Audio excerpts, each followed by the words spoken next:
Baik teman-teman semua, kita akan melanjutkan kembali kisah Bang Harvey. Kali ini Harvey York mendatangi langsung acara pesta bujang Calvin Lowe. Pastinya, hal-hal seru akan terjadi di Hotel Gerbang Surga, tempat di mana pesta itu akan diadakan. Daripada penasaran, di dalam gameplay ini, kita akan mendengarkan kisah Bang Harvey chapter 5160 sampai 5164. Chapter 5160. Di tengah aula perjamuan ini, berdiri seorang pria tampan dalam balutan jas dengan batu akik merah di tangannya. Wajahnya sedikit lembut, dengan ekspresi setengah tersenyum di wajahnya. Batu akik merah selatan di tangannya penuh dengan daging, pasir, dan tidak ada retakan sama sekali. Ini adalah harta yang benar-benar sangat bernilai. Jika benda seperti itu muncul di pelelangan, itu akan bernilai setidaknya puluhan juta dolar. Tetapi pada saat ini, barang itu hanya dimainkan di tangannya. Orang itu adalah putra tertua dari keluarga Lowe di Gerbang Surga, Calvin Lowe. Selain dia, ada seorang gadis muda yang meringkuk di tubuhnya saat ini. Gadis itu mengenakan gaun malam Chanel, memperlihatkan garis karir yang dalam di dadanya. Selain itu, berlian merah muda setidaknya 10 karat menggantung di lehernya yang jenjang. Dia sangat mempesona dan menarik perhatian banyak orang. Gadis ini adalah tokoh utama dari pesta lajang malam ini. Dia adalah Emory Bowie. Pada saat ini, Calvin Lowe dan Emory Bowie terlihat berdiri bersama. Kemarilah.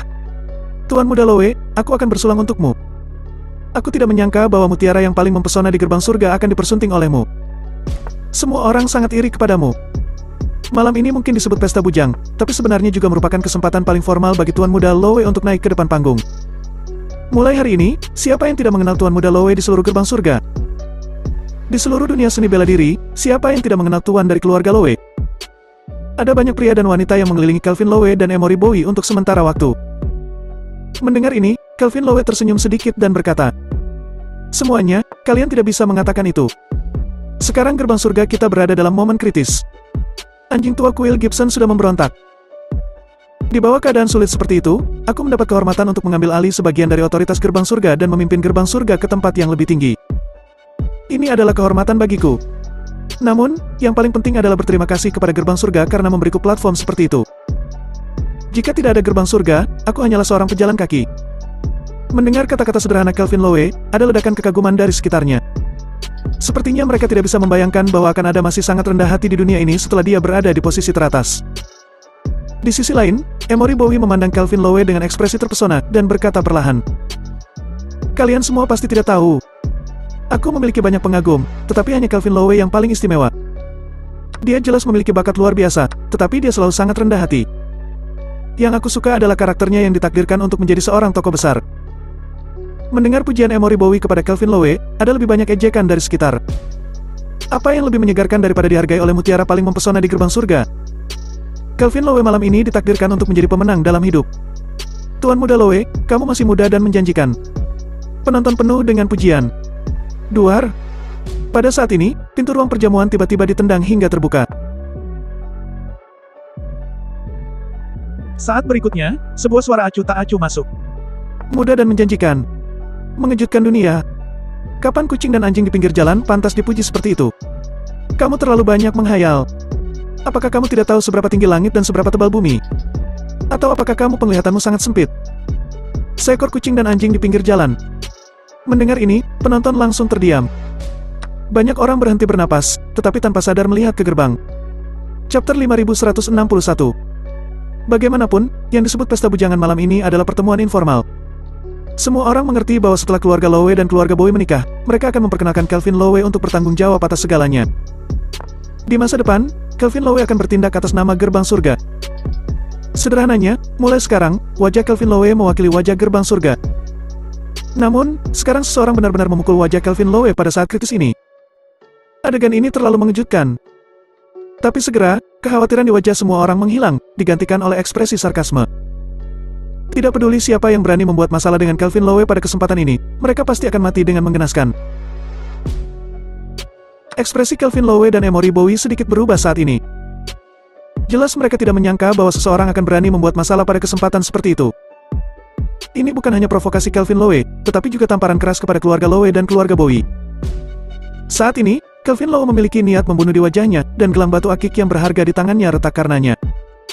Di luar pintu, beberapa murid Longman menjaga pintu masuk dan keluar gerbang. Rahel Hardy mengambil langkah pertama untuk membuka jalan bagi Harvey York. Harvey York masuk dengan tangan di belakang punggungnya. Pada saat ini, tidak ada seorang pun di antara penonton yang dapat melihat wajahnya dengan jelas.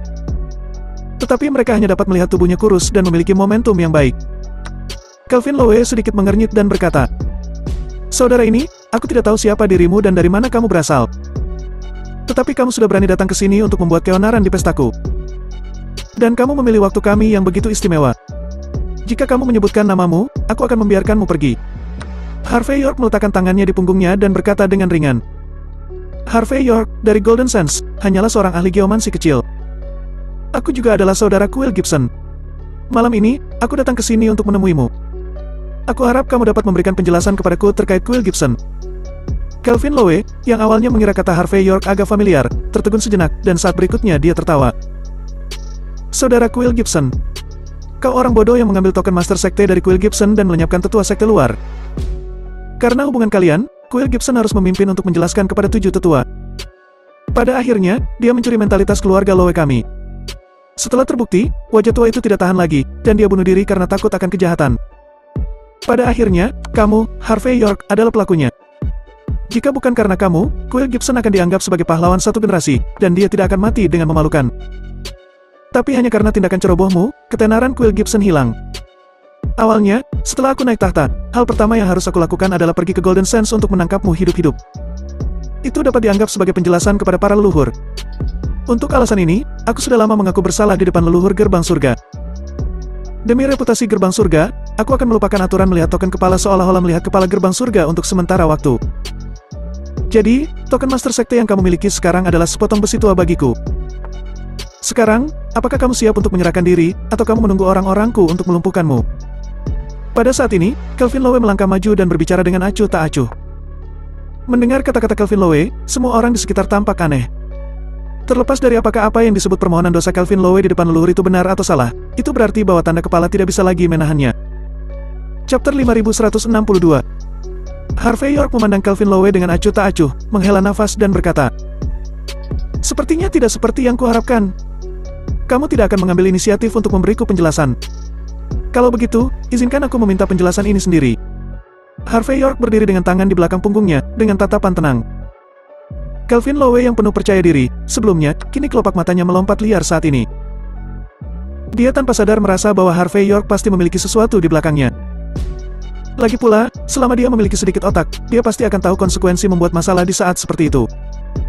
Dalam keadaan seperti itu, Harvey York berani bergerak. Itu tidak sesederhana apakah dia tidak ingin hidup atau mati. Pada saat yang sama, Calvin Lowe masih sedikit gelisah di hatinya. Dia tidak tahu apa yang telah dikuasai Harvey York sehingga dia berani datang kepadanya seperti ini untuk mendapatkan penjelasan. Memikirkan hal ini, Calvin Lowe berkata, "Ayo, serang dia bersama. Tangkap orang yang tidak patuh ini dulu." Mendengar perintah Calvin Lowe, lusinan elit dari keluarga Lowe keluar pada saat itu, semuanya memegang pedang di pinggang mereka. Bagaimanapun, keluarga Lowe adalah keluarga seni bela diri yang cukup kuat di gerbang surga. Pada saat ini, lusinan pengawal dari keluarga Lowe perlahan bergerak maju. Mereka sepertinya sudah bersiap untuk melenyapkan Harvey York dan rombongannya langsung di pintu masuk gerbang. Beberapa orang yang ada di tempat itu sebagian besar adalah ahli seni bela diri, semua orang sudah terbiasa melihat pertumpahan darah. Jadi bagaimana mungkin mereka takut dengan pemandangan di depan mereka?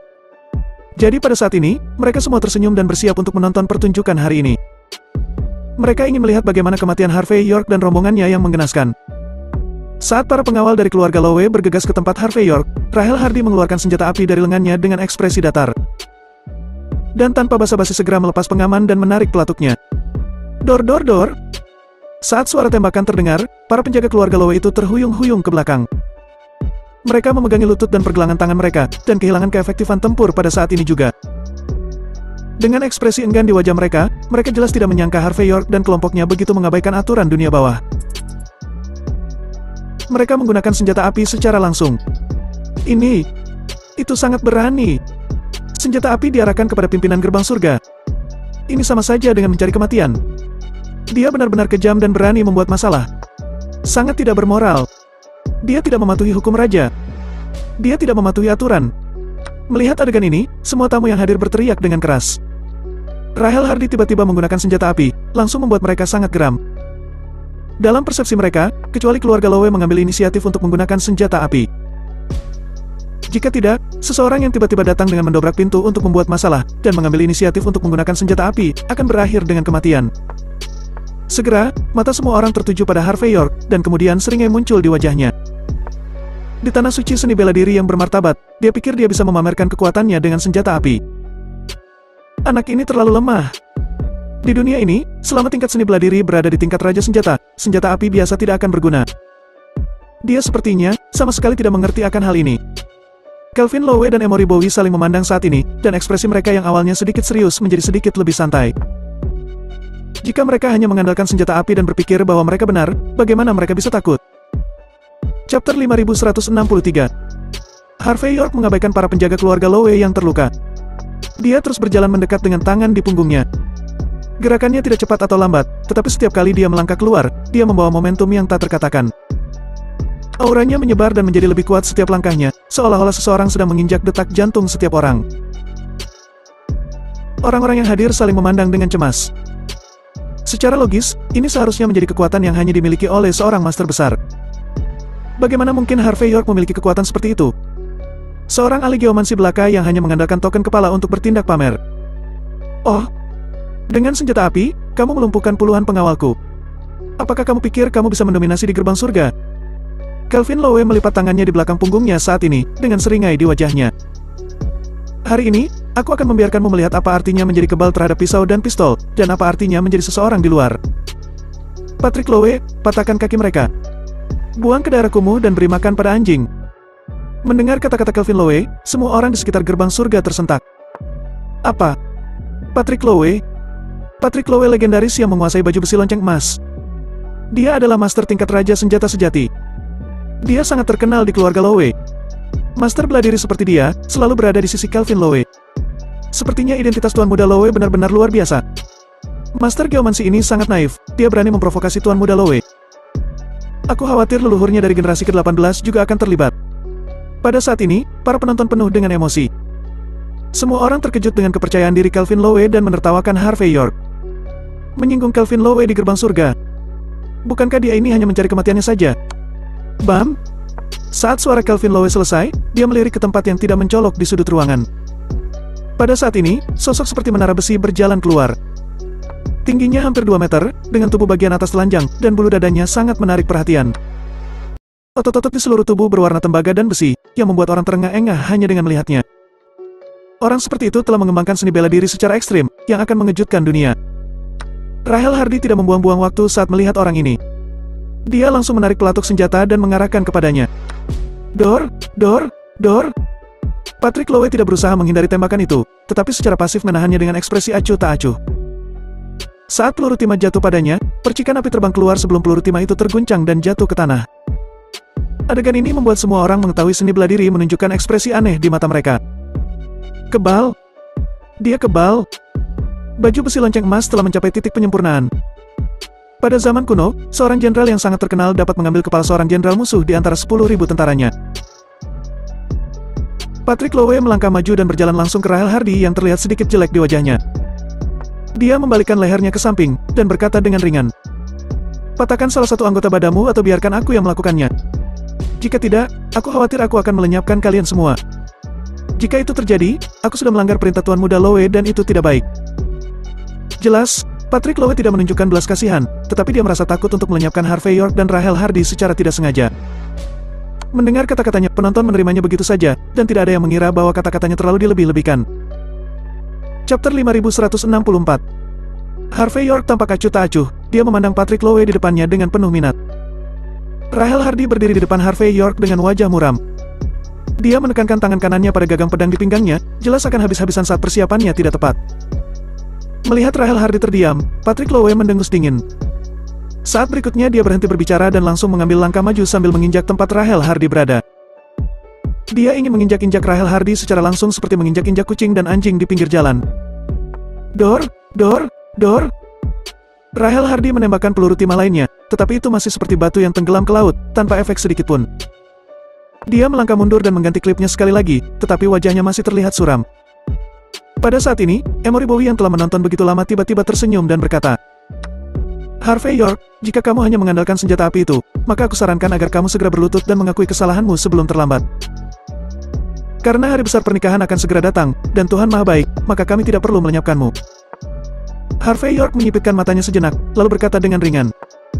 Nona Bowie, meskipun aku tidak tahu apakah kamu bersedia diperlakukan dengan buruk, tetapi demi apa yang kamu katakan barusan, aku tidak akan menghancurkanmu untuk sementara waktu. Kamu. Mendengar kata-kata Harvey York, Emory Bowie menggigil karena marah. Jarang baginya untuk berbicara dengan ramah, tetapi dia malah mendapat ejekan dari Harvey York secara tak terduga. Bajing. Apakah kamu tahu bahwa Nona Bowie adalah mutiara paling berharga dari gerbang surga?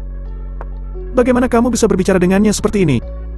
Nak, kamu mencoba untuk mengadili kematian. Nona Bowie tidak akan pernah memberikan bantuan untuk orang lain. Jika kamu mengatakan ini hari ini, itu sudah menjadi asap dari kuburan leluhurmu. Kamu bukan hanya tidak tahu apa yang baik atau buruk, tetapi kamu tidak tahu bagaimana memilih hidup atau mati. Sekelompok orang mengejek Harvey York. Calvin Lowe juga melingkarkan lengannya di pinggang ramping Emory Bowie dan berkata sambil tersenyum. Sayang, orang desa ini tidak pernah tahu cara menulis karakter mati. Jika kamu tidak memberi mereka pelajaran yang mendalam dan tak terlupakan, mereka benar-benar berpikir bahwa mereka adalah seorang karakter. Setelah mengatakan ini, suara Calvin Lowe tiba-tiba tenggelam, dan berkata, Patrick Lowe, aku akan membiarkanmu melakukan apa sana tanpa perlu menunjukkan belas kasihan. Bahkan jika kamu menamparkan mereka sampai mati, itu tidak masalah. Baiklah.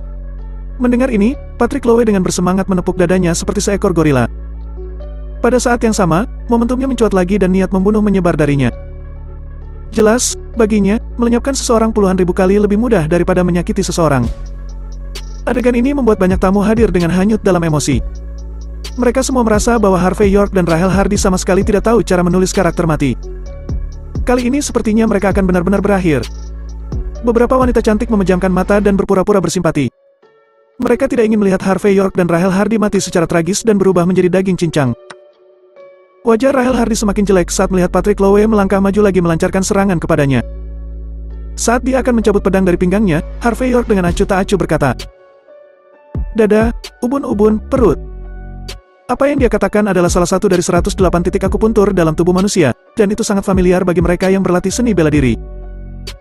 Pada saat ini, Rahel Hardy langsung bereaksi ketika dia mendengar kata-kata itu, dia langsung menarik pelatuk ke arah 3 titik itu.